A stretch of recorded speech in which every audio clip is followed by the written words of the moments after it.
चलिए फ्रेंड, तो अब हम चलते हैं। अब हम करेंगे क्वेश्चन ऐड के। किसके करेंगे बेटा?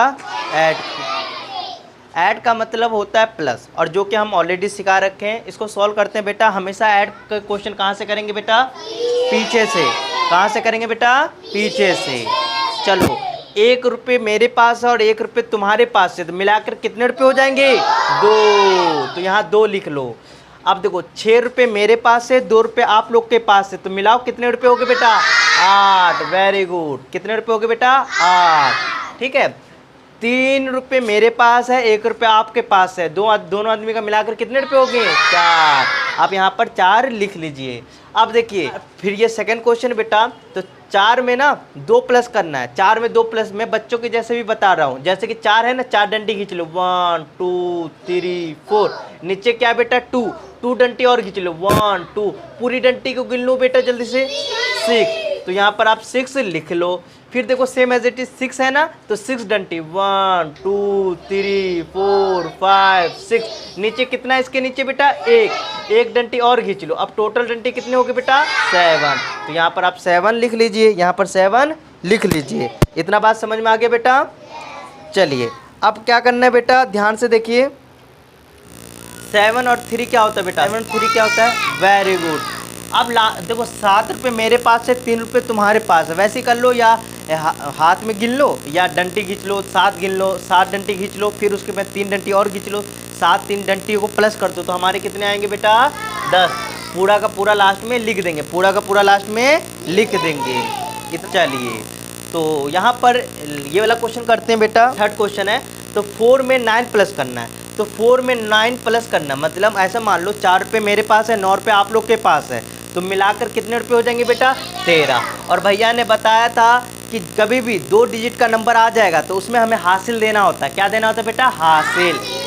तो 13 में से 3 को तो लिख देंगे, और इधर वाला नंबर को क्या करेंगे? दूसरे के छत पर डाल देंगे। देखो, 7 और 2, 7 2 हो गया 9। क्या हो गया बेटा? 9। और 9 में 1 प्लस कर दिया तो क्या हो गया बेटा? 10। देखो, 9 में 1 प्लस कर दिया तो आपका 10 आ गया। और 10 भी क्या 1 डिजिट का है कि 2 डिजिट का संख्या है? हाँ, 2 डिजिट का संख्या होता है। तो आपको क्या करना है बेटा? देखो, इधर वाला नंबर, देखो 0, इधर वाला नंबर, राइट वाला नंबर को लिख देना है, और लेफ्ट वाले नंबर को दूसरे के छत पर डाल देना है। तो 10 ऐसे लिखता है। राइट क्या हो गया? राइट की इधर 0 है, तो 0 यहाँ लिख देंगे, और 1 को क्या करेंगे? इधर वाला नंबर दूसरे के छत पर डाल देंगे। अब ध्यान से देखो, 6 में 1 प्लस कर देंगे। 6 में 1 प्लस कर दिया 7, और इसके ऊपर जो हासिल दिया था उसको भी प्लस कर दो, तो क्या हो गया बेटा? 8। Very good. अब 4 में 3 प्लस कर देंगे तो क्या हो गया बेटा? 7। अब देखो, ये पॉइंट वाला क्वेश्चन आ गया। तो पॉइंट वाला क्वेश्चन कुछ नहीं है, एकदम ईजी है। तो 6 और 4 क्या होता है बेटा? बताओ जल्दी से। 10। तो 10 का मैं क्या लिखूंगा यहाँ पर? 0। Very good. 1 किसको दूंगा बेटा? आगे वाले को। अब देखो, दूसरे के छत पर दे दिया तो 9 और 8, 9 8 17 होता है, और 17 में 1 प्लस कर दिया तो 18। 18 का इसके नीचे कितना लिखूंगा बेटा? 8। Very good. 1 क्या करूंगा? दूसरे के छत पर डाल दूंगा। यहाँ तो पॉइंट दिख रहा है, तो पॉइंट के नीचे पॉइंट आ जाएगा। अब देखो, 4 में 1 प्लस कर देंगे तो क्या हो गया बेटा? 5। और हासिल वाला भी जोड़ देंगे तो कितना हो गया बेटा? 6। अब 6 में 2 प्लस कर देंगे तो क्या होगा बेटा? 8। इतना किस किस को समझ में आ गया? अब हमारे पास सब्ट्रैक्शन का मतलब क्या होता है? घटा। घटा हम करेंगे। घटा का मतलब ये वाला साइन आपने देखा होगा। देखो, घटा मीन्स माइनस, सब एक ही नाम है। ठीक है, सब्ट्रैक्शन का नाम है। जैसा हमारे घर में भी नाम होता है ना, कि भैया एक ही नाम का 4-5 नाम होता है। कोई गोलू है, गोलू मतलब रोनू, सोनू, सब बोलते हैं प्यार से। ठीक है, तो ऐसे ही सब्ट्रैक्शन का भी हम सब्ट्रैक्शन को माइनस भी बोलते हैं, माइनस को घटा भी बोलते हैं, बहुत सारा नाम है। ठीक है, तो बस कभी भी कहूँगा कि घटा आता है कहना हाँ, कहूँगा सब्ट्रैक्शन आता है तभी कहोगे हाँ। ठीक है, क्लियर हो गया? क्या बोलते हैं? सब्ट्रैक्शन को ही घटा बोलते हैं, सब्ट्रैक्शन को ही माइनस बोलते हैं, माइनस को ही सब्ट्रैक्शन बोलते हैं, माइनस को ही घटा बोलते हैं। ऐसा बोल सकते हैं। यस या नो?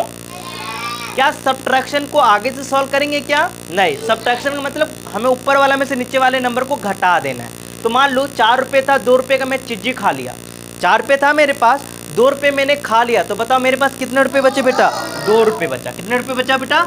2। चलो, बच्चे के जैसे करें क्या? बच्चे के जैसे करके दिखाऊं मैं? देखो कैसे करना बच्चे के जैसे।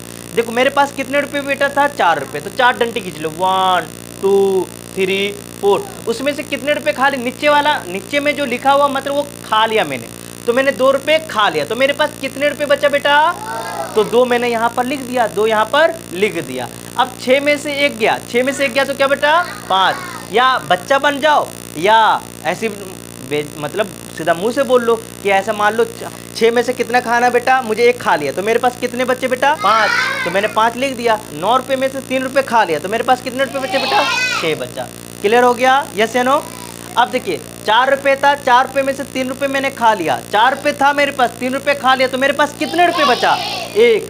6 रुपये था, 1 रुपये में खा लिया, मेरे पास कितने बचा? 5। 7 रुपये था, 2 रुपये में उड़ा दिया, दोस्तों में पार्टी कर दिया, कितना? 5 बचा। अब सेम एज इट इज 7 रुपये था, 2 रुपये मैंने खा लिया, तो कितने रुपये बचा? 5। 6 रुपये था, 1 रुपये मैंने उड़ा लिया, कितना बचा बेटा? 5। 9 रुपये था, 3 रुपये का मैंने 9 रुपये था मेरे पास, 3 रुपये का मैंने पार्टी कर लिया, तो क्या बचा बेटा? 6। वेरी गुड, बहुत अच्छा। अब सेम एज इट इज हम क्या करेंगे? पॉइंट वाला नॉर्मली करेंगे। 4 में से 2 गया तो क्या बचेगा बेटा? 2। पॉइंट के नीचे पॉइंट। 7 में से 3 गया तो बेटा 4। 6 में से 1 गया तो 5 और 9 में से 2 गया तो बेटा 7। 9 में से 2 गया तो 7 बचेगा। समझ में आ गया? चलिए अब हम मल्टीप्लाई करते हैं। मल्टीप्लाई में क्या होता है? टेबल पढ़ते हैं। क्या करते हैं बेटा? टेबल। क्या पढ़ते हैं बेटा? टेबल। अब देखिए 2 का पहाड़ा मतलब 2 का टेबल मुझे 4 में पढ़ना है। 2 का टेबल 4 में पढ़ना, क्या आएगा बेटा? 8। मतलब 2 का टेबल या 2 का पहाड़ा 4 में पढ़ेंगे तो आता है बेटा 8। तो 8 लिख देंगे। 2 डिजिट का आएगा तब सोचना है, 1 डिजिट का है तो सोचना नहीं है, लिख दो। अब 2 का पहाड़ा मुझे कितने पढ़ना बेटा? अब 2 का पहाड़ा 6 में पढ़ूंगा तो 12 आया। क्या है बेटा? 12। और 12 में जो आंसर आया वो 1 डिजिट का है कि 2 डिजिट का है? जब 2 डिजिट का आएगा तो हमें क्या करना है? इधर वाला राइट साइड वाला नंबर को लिख लेना है और लेफ्ट साइड वाला नंबर को हासिल दे देना है। तो 7 के ऊपर मैंने हासिल लगा दिया। 2 का टेबल अब मुझे कितने पढ़ना पड़ेगा बेटा? 7 पर। तो 2 का टेबल मैं 7 पढ़ूंगा तो क्या आएगा बेटा? 14। और 14 तो आ गया। क्या 7 के ऊपर कोई हासिल था क्या? हाँ है, 1 हासिल था। तो 14 के अंदर 1 जोड़ देंगे तो हमारे पास कितना आ गया बेटा? 15। अब लास्ट 15 आ गया। तो 15 का देखो लास्ट, इसके 7 के बाद कोई मल्टीप्लाई करने का कोई जगह ही नहीं है, मतलब इसके बाद किसी और से मल्टीप्लाई नहीं करना। लास्ट नंबर है 7, तो लास्ट में पूरा का पूरा लिख देंगे। लास्ट में 1 डिजिट का नंबर है या 2 डिजिट का नंबर है, पूरा का पूरा लिख देंगे। किस किस को समझ में आ रहा है? चलिए बहुत अच्छा। चलिए 3 का टेबल मुझे आप कितने पढ़ना बताओ जल्दी से। जब 3 का टेबल 4 में पढ़ोगे तो क्या आएगा? 12। और 12 का यहाँ क्या लिखेंगे? 2। 1 हासिल आगे वाले को दे देंगे। 3 का टेबल मुझे आप कितने पढ़ेंगे बेटा? 3 बार। जब 3 का पहाड़ा 3 में पढ़ेंगे तो क्या आएगा बेटा? 9। और 9 तो आ गया बट हासिल तो दिया है तो उसको भी जोड़ लेंगे। 9 में 1 जोड़ देंगे 10। 10 का मैं क्या लिखूंगा बेटा? 0। 1 क्या करूंगा बेटा? हासिल। अब ध्यान से देखो 3 का टेबल 6 में पढ़ूंगा तो आ जाएगा कितना बेटा? 18 में 1 प्लस कर दूंगा तो क्या आएगा बेटा? तो लास्ट में पूरा का पूरा लिख देंगे। अब सेम एज इट इज 4 से गुना करना है, बहुत ईजी। 4 का टेबल 4 में पढ़ेंगे तो क्या आएगा बेटा? 16 का मैं क्या लिख दूंगा बेटा? 6। हासिल क्या दे दूंगा? आगे वाले को। 4 का पारा 6 में पढ़ेंगे तो 24। 24 में 1 प्लस कर देंगे 25। 25 का क्या होगा बेटा? 5। हासिल क्या होगा?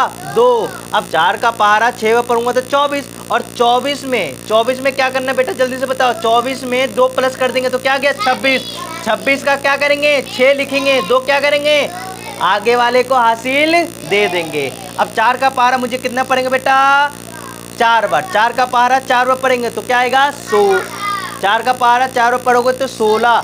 अब 16 तो आ गया बट हासिल दिया था 4 के ऊपर 2, तो 16 में 2 प्लस कर दोगे तो क्या आएगा बेटा? 18। और 4 के बाद कोई नंबर तो है नहीं गुना करने के लिए, इसलिए 18 का 18 एज इट इज लिख देंगे। किस किस को समझ में आ रहा है? Very good. चलिए तो ये मैंने पूरा समझा दिया। ये तीनों क्वेश्चन आप उतार लीजिए, ठीक है? मतलब उतारना पूरा है बट ये होमवर्क कर लीजिएगा जल्द।